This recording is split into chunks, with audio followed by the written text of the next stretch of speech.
సరికొత్త hi wizards ఈరోజు మరొక సరికొత్త వీడియోతో మీ ముందుకు వచ్చాం. అదేమిటంటే పవన్ కళ్యాణ్ పవర్ స్టార్ పవన్ కళ్యాణ్ నటించిన సినిమా హరిహర వీరమల్లు పార్ట్ 1 రాబోతుంది. ఆల్రెడీ ఏపీ తెలంగాణలో ప్రీమియర్ షోకి అనుమతించారు. 23వ తారీఖున ఉదయం నైట్ 9 గంటలకి మనకు ప్రీమియర్ షోలు స్టార్ట్ కాబోతున్నాయి అనమాట. అయితే ఈ సినిమా రేట్లు పెంచుకోవడానికి కూడా 2 రాష్ట్రాల గవర్నమెంట్లు అంగీకరించాయన్నమాట. అయితే ఈ స్పిరిట్ దీని గురించి చెప్పే ముందుగా మీకు ఇంట్రెస్ట్ టాపిక్స్ కొన్ని విషయాల గురించి చెప్తాను అనమాట. విషయాల గురించి చెప్పే ముందుగా మా ఛానల్ సబ్స్క్రైబ్ చేసుకోండి, లైక్ చేయండి, షేర్ చేయండి. చూస్తున్నారు కానీ ఎవరు సబ్స్క్రైబ్ చేసుకోండి, ప్లీజ్ సబ్స్క్రైబ్. ప్రతి వీడియోకి లైక్ కొట్టండి, మీ లైక్లే మాకు బూస్ట్ని ఇస్తాయి కాబట్టి లైక్ చేయడం అసలు మర్చిపోవద్దు. ప్లీజ్ సబ్స్క్రైబ్ మీ. అయితే హరిహర వీరమల్లు పార్ట్ 1 పవన్ కళ్యాణ్ నటించిన సినిమా గురించి ఇంట్రెస్టింగ్ విషయాలు ఏమిటంటే అసలు దాదాపు 1996లో సినీ రంగం ప్రవేశం చేసిన మెగాస్టార్ చిరంజీవికి తమ్ముడుగా ప్రవేశం చేసిన అక్కడమ్మాయి ఎక్కడ అబ్బాయి పవన్ కళ్యాణ్ నటించిన సినిమా గీతార్స్ బ్యానర్లో అల్లు అరవింద్ నిర్మాతగా వచ్చిన సినిమా. అయితే ఈ సినిమాతో స్టార్ట్ అయిన సినీ జర్నీ పవన్ కళ్యాణ్ దాదాపు 30 పైగా సినిమాలు నిర్మించాడు. 30 పైగా సినిమాల్లో నటించాడు. అయితే ఈ నటులు పవన్ కళ్యాణ్ నటించిన బ్లాక్ బస్టర్ కొన్ని ఉన్నాయి. ఈ 30లో దాదాపు సగం పైన అన్ని ఫ్లాప్లే. అంటే పవన్ కళ్యాణ్ ఎంత సినీ ప్రయాణం ఒడిదుడుకులతో నెట్టుకొస్తుంది. ఎంత ఫ్లాప్ అయిన సినిమాలు ఉన్న ఆయన కెరీర్లో ఎన్ని ఫ్లాప్లు పడ్డా అతని స్టామినా అతనికి ఉన్న ఫ్యాన్స్ ఏమాత్రం తగ్గలేదన్నమాట. అదేవిధంగా ఉన్నారు. అతను ఎప్పుడు ఏ సినిమా చేసినా సరే ఖచ్చితంగా ఫ్యాన్స్ బ్రహ్మరథం పడతారనమాట.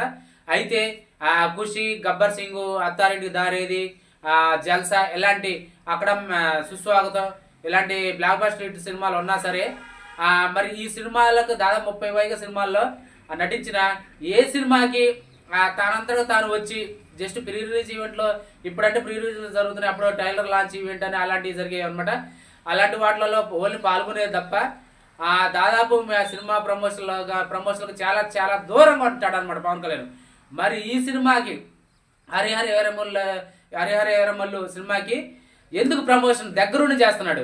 దాదాపు 3 రోజుల నుంచి దీనిపై బాగా కేటాయించాడు అనమాట. ఈ సమయాన్ని దాదాపు ఏపీకి డిప్యూటీ సీఎం అయిన తర్వాత మొట్టమొదటి సినిమా పవన్ కళ్యాణ్ది రాబోతుంది. ప్రమోషన్ నేను ముందుండి నేను ప్రమోషన్ దిగాడు. అప్పట్లో ప్రమోషన్కు దూరంగా ఉన్న పవన్ కళ్యాణ్ ఈ సినిమాకి ఎందుకు ప్రత్యేకంగా ప్రమోషన్ చేస్తున్నాడు? మొట్టమొదటిగా హైదరాబాద్లో ప్రీ రిలీజ్ ఈవెంట్ హైదరాబాద్ సాయంత్రం నిర్ణయించారనమాట. అయితే ఉదయకాల సమయంలోనే ప్రెస్ మీట్ పెట్టాడు హైదరాబాద్లో ప్రీ రిలీజ్ ఈవెంట్ గురించి, సినిమా గురించి, హరిహర వీరమల్లు గురించి. అలాగే సాయంత్రం పూట ప్రీ రిలీజ్ ఈవెంట్లో పాల్గొన్నాడు. అలాగే మరుసటి రోజు అమరావతిలో ప్రెస్ మీట్ పెట్టాడు ఈ సినిమా గురించి. తర్వాత వైజాగ్లో కూడా ప్రెస్ మీట్ పెట్టబోతున్నాడు ఈరోజు. అంటే ఈ సినిమాను దాదాపు ప్రమోషన్స్లో తనంతు పాత్ర వహిస్తున్నాడు అనమాట. ఎందుకు? ఏఎం రత్నకి హరిహర పవన్ కళ్యాణ్ మధ్య ఉన్న సంబంధం ఏంది? ఏఎం రత్నం ఆల్రెడీ కొన్ని సినిమాలు నిర్మించాడు, చాలా సినిమాలు నిర్మించాడు, పెద్ద ప్రొడ్యూసర్ అనమాట. అయితే అతను ఆల్రెడీ పవన్ కళ్యాణ్తో ఈ 3వది అనమాట. అప్పట్లో బంగారం, తర్వాత ఖుషి. ఏం రత్నానికి పవన్ కళ్యాణ్ ఉన్న దగ్గర సంబంధం ఏంది? మళ్ళీ ఇంకో ఇంట్రెస్టింగ్ ఏంటంటే మనకి ప్రీ రిలీజ్ ఈవెంట్లోనే చెప్పాడు అనమాట పవన్ కళ్యాణ్. ఏం రత్నాన్ని ఏపీ ఫిల్మ్ కార్పొరేషన్కి చైర్మన్గా నియమించాలని నేను సీఎం చంద్రబాబు గారికి సూచించాను అని ఇంటిచ్చాడు అనమాట. అంటే ఏం రత్నానికి పవన్ కళ్యాణ్కి ఏదో దగ్గర సంబంధం ఉంది అని నాకు అనిపిస్తుంది.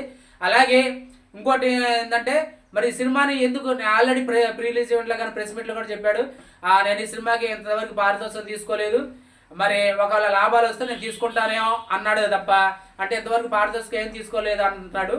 మరి ఎందుకు మరి ఈ విషయంలో ఎందుకు దగ్గరుండి ప్రమోషన్ చేస్తున్నాడు? ప్రీ రిలీజ్ ఈవెంట్లో హైదరాబాద్ ప్రీ రిలీజ్ ఈవెంట్లో మనకి అన్నాడు, నాకు గోండాలు లేరు, రౌడీలు లేరు, నా అభిమానులే నాకు గుండె ధైర్యం. భీమ్లా నాయక్ సినిమా తీసినప్పుడు గత గవర్నమెంట్లో నన్ను ఎంత ఇబ్బంది పెట్టారు. అప్పట్లో 100 రూపాయలు 200 రూపాయలు టికెట్ ఉన్నా సరే నా సినిమాకి వచ్చేసి భీమ్లా నాయక్ సినిమాకి వచ్చి 10 రూపాయలే. టీచర్లను కూడా అక్కడ కాపలాదారు పెట్టారనమాట, టికెట్ రేటు పెంచుతారని అలా చెప్పుకొచ్చారు.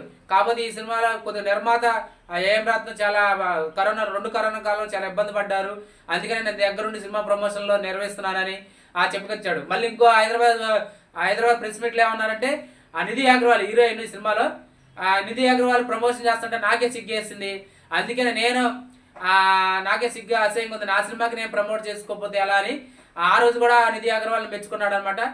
ఏదైనా సరే ఆ ప్రీ రిలీజ్ ఈవెంట్కి చాలా మంది వచ్చారు. ఇట సినిమాటోగ్రఫీ కందులు దుర్గేష్ గారు వచ్చారు. అలాగే కర్ణాటక నుంచి అటవీ శాఖ మంత్రి ఈశ్వరన్, ఏది మన ఆంధ్రాకి కుక్కీ ఏనుగులు కావాలని ఆ అటవీ శాఖ మంత్రితో బాగా సంప్రదించి వాళ్ళిద్దరి మధ్య సంబంధం బలపడింది అనుకుంటా. ఆయన కూడా ప్రీ రిలీజ్ ఈవెంట్కి ఆహ్వానించారు, ఆయన కూడా వచ్చారు పవన్ కళ్యాణ్ ఆహ్వానం పెంచి. అలాగే ఆంధ్రప్రదేశ్ శాసనసభ డిప్యూటీ స్పీకర్ వచ్చేసి రఘురామకృష్ణరాజు కూడా వచ్చారు. ఇలా చెప్పుకుంటూ పోతే చాలా మంది అతిథులే వచ్చారు. మొత్తానికి అయితే Pawan Kalyan pre release event చాలా ఇంట్రెస్టింగ్ గా జరిగిందనమాట. అయితే ప్రీ రిలీజ్ ఈవెంట్ లో చెప్పాడు, తర్వాత ప్రెస్ మీట్ లో కూడా, ఈ రోజు అమరావతి ప్రెస్ మీట్ లో కూడా ఏం చెప్పాడంటే, భవిష్యత్తులో నేను సినిమాలో నటిస్తానో లేవో తెలియదు, ఇదివరకు వాళ్ళకంటే వైసీపీ వాళ్ళకంటే పత్రికలు మీడియాలు ఎన్ని ఉంటే నాకు ఏం లేదు, నాకు సినిమా ఆస్తి రాజకీయాలు నడపాలంటే నాకు ఇదే ఆయుధం, కాబట్టి నేను ఖచ్చితంగా నటించాలి. ఈ రెండిట్లో రాజకీయం ముఖ్యమా సినిమా ముఖ్యమా ఈ రోజు రెండిట్లో ఏదో ఒకటి డిసైడ్ చేసుకోవాలంటే నేను రాజకీయానికే మొగ్గు చూపుతాను, సినిమాలో నటించను అని మనకి హైదరాబాద్ అమరావతి ప్రెస్ మీట్ లో చెప్పాడు. అలాగే ఓజీ సినిమా మనకి సెప్టెంబర్లో రాబోతుంది. అలాగే ఉస్తాద్ భగత్ సింగ్ మిగతా సినిమాలు కూడా నేను కంప్లీట్ చేస్తాను. ఉస్తాద్ భగత్ సింగ్ కూడా మనకి నవంబర్లో కానీ డిసెంబర్లో కానీ వీలైతే జనవరిలో కానీ రిలీజ్ చేయడానికి మేము సన్నాహాలు చేస్తున్నాం అని చాలా హింట్ ఇచ్చాడు. అంటే సినిమా బాధ్యతను బాగా పూర్తి బాధ్యత డిప్యూటీ సీఎంగా చేసుకుంటేనే ఆ బాధ్యతలను కూడా పక్కన పెట్టి ఈ సినిమా ప్రమోషన్ 3 రోజులు కేటాయించాడంటే ఈ సినిమా ప్రమోషన్స్ మరి ఎందుకు దగ్గరుండి చేస్తున్నాడంటే నాకు అనిపిస్తుంది. నాకు అనిపించిన విషయం ఏంటంటే, ఇదంతా చెప్పి నాకు అనిపించిన విషయం ఏంటంటే, ఈ సినిమాలో ఎంతవరకు పారదర్శకం తీసుకోలేదు అంటున్నాడు. కాకపోతే నాకంటూ ఒక వాటా తీసుకోబోతున్నాడు, లేదంటే లాభాలు వస్తే ఏదో తీసుకుంటాడు అని అనిపిస్తుంది. కానీ అది ఊహ, అంతేగా నా అభిప్రాయం తప్ప ఏం లేదు. ఏదైనా సరే పవన్ కళ్యాణ్ సినిమాలు చేయాలని ఫ్యాన్స్ చాలా సంబరపడుతున్నారు. ఎందుకంటే సంబరపడుతున్నారు, సినిమాలు చేస్తేనే బాగుంటుంది. ఎందుకంటే ఒక పక్క రాజకీయ, ఒక పక్క సినిమా చేయాలి.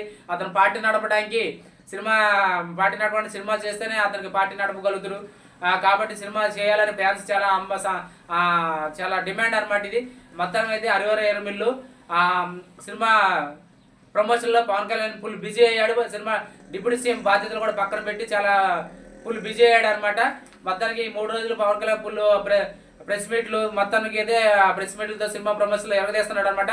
మొత్తానికి అయితే ఫస్ట్ నుంచి సినిమా ప్రమోషన్ దూరంగా ఉన్న పవన్ కళ్యాణ్ ఈ సినిమాకి దగ్గరుండి ప్రమోషన్ చేస్తాను. నా సినిమాకి నేను ప్రమోషన్ చేయకపోతే ఇంకెవరు చేస్తారు? అలాగే కరోనా కాలం చాలా నష్టపోయాం మేము, కాబట్టి మేము ఈ సినిమా ఏమరత్న గారు చాలా నష్టపోయారు, అందుకే నేను దగ్గరుండి ప్రమోషన్ చేస్తున్నాను అని పవన్ కళ్యాణ్ చాలా ఇంటించాడు. ఏదైనా పవన్ కళ్యాణ్ ప్రమోషన్ చేయడం చాలా హ్యాపీగా ఉంది అనమాట. ఫ్యాన్స్ కూడా పవన్ కళ్యాణ్ ఎప్పుడు మీడియాకు దూరంగా ఉంటాడు, కాబట్టి ఫ్యాన్స్లో దగ్గరకు ఉండాలని చాలా మంది ఫ్యాన్స్ సంతోషపడతారు దగ్గరకు ఉంటే. కాబట్టి ప్రెస్ మీట్కి వస్తున్నాడంటే పవన్ కళ్యాణ్ ఫ్యాన్స్ చాలా పూనకాలు వస్తాయి అనమాట. అలా ఉందన్నమాట. మొత్తానికి అయితే ఇదండి హరిహర వీరమల్లు ఇంట్రెస్టింగ్ విషయాలు, ప్రమోషన్లో ఇంట్రెస్టింగ్ విషయాలు ఇవి. మీకు కనుక వీడియో నచ్చితే లైక్ చేయండి, షేర్ చేయండి. ముఖ్యంగా లైక్ చేయడం మర్చిపోవద్దు, షేర్ చేయండి, మా ఛానల్ సబ్స్క్రైబ్ చేసుకోండి.